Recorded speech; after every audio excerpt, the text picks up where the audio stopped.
अगर हवा तेज हो तो झुकने में कोई बुराई नहीं है। नमस्कार, मैं हूं निशु दुबे और आप देख रहे हैं विजन द व्यू।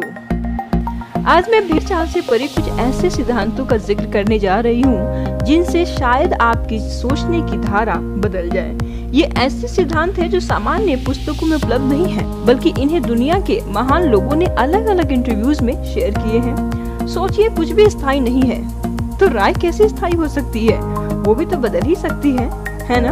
अक्सर देखने में आता है कि लोग जिद पर अड़े रहते हैं और राय बदलने को तैयार ही नहीं होते। कुछ लोग तो राय बदलने को बेहद बुरा भी मानते हैं कि व्यक्ति अपने बात से पलट गया, जबकि ऐसा कई बार होता है कि बचपन में जो चीजें पसंद नहीं होती थी वो बड़े होकर हमें पसंद आने लगती है।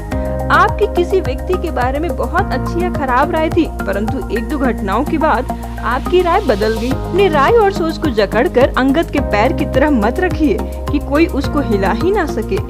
इससे आपका विकास रुक जाएगा। बदलाव को आने दीजिए। डायनासोर लचीला नहीं था, इसलिए प्रकृति के बदलाव को संभाल नहीं पाया। चींटी छोटी होते हुए भी हर बदलाव में खुद को बचा ले गई। जब हवा तेज हो तो झुक जाने में कोई बुराई नहीं है। जब हवा नहीं होगी तो फिर से तनकर खड़े हो जाइएगा, है ना? सोचिए, यदि धन की होड़ नहीं होती तो कैसे जीवन जीते? आप इस बात पर विचार कीजिए कि अगर आपको मनी गेम में आने की कोई जरूरत ही ना हो, क्योंकि आवश्यकता का धन आपके पास है, बल्कि थोड़ा अतिरिक्त भी है।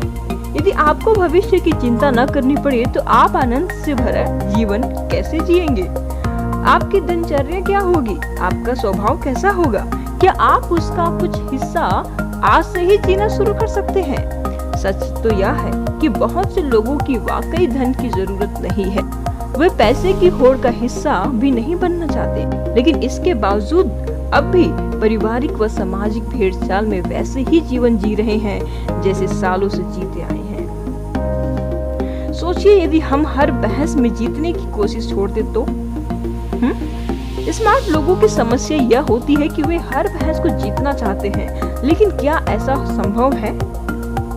कई जगह आपको आपसे बेहतर लोग मिलेंगे जो अपने क्षेत्र में माहिर होंगे और वे आपको इस क्षेत्र में हरा देंगे।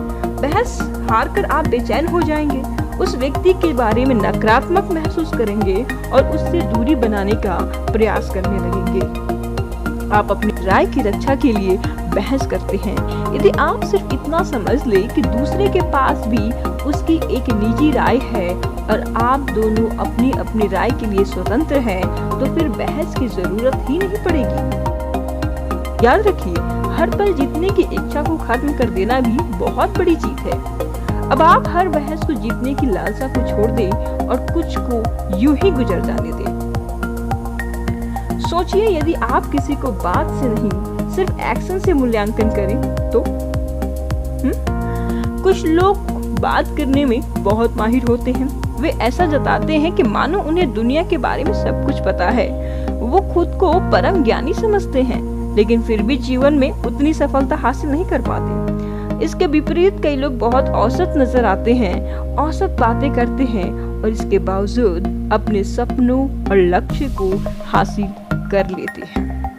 ऐसे लोगों की सफलता को देखकर हमें आश्चर्य भी होता है। यह आश्चर्य इसलिए होता है क्योंकि हम केवल बातों में इंसान का मूल्यांकन करते हैं, जबकि मूल्यांकन एक्शन में होना चाहिए। कोई रात दिन सेहत की बात करे लेकिन अपनी सेहत का ध्यान न रखे तो उसे देखकर उसकी कथनी और करनी में फर्क करते आना चाहिए। सोचिए, आप आज भी स्टूडेंट, आप ज्यादा बेहतर श्रोता बनेंगे और ज्यादा सवाल पूछेंगे और आपका मस्तिष्क स्वीकारने के लिए तैयार होगा। यदि आप एक स्टूडेंट की जगह अपने आप को ज्ञानी या प्रोफेसर समझेंगे तो आपको हर क्षण स्वयं को सिद्ध करने के लिए मेहनत करनी पड़ेगी और हर एक्शन के पहले असफलता के बारे में 1000 बार सोचना होगा। हर कार्य के बारे में अनेक लोगों को जवाब देना होगा। इसके विपरीत यदि आप खुद को सीखने वाला मानते रहेंगे तो आपको गलतियां करने की इजाजत भी होगी और उन गलतियों से आपको उतना गहरा दुख भी नहीं होगा। इसलिए महानतम लोग मृत्यु की अंतिम सांस तक अपने आप को अज्ञानी मानकर सीखते रहते हैं। उम्मीद करती हूँ कि आज की वीडियो आपको बहुत पसंद आया होगा। कमेंट में अपनी राय जरूर दें। वीडियो को लाइक करें, शेयर करें और चैनल को सब्सक्राइब करें। नमस्कार।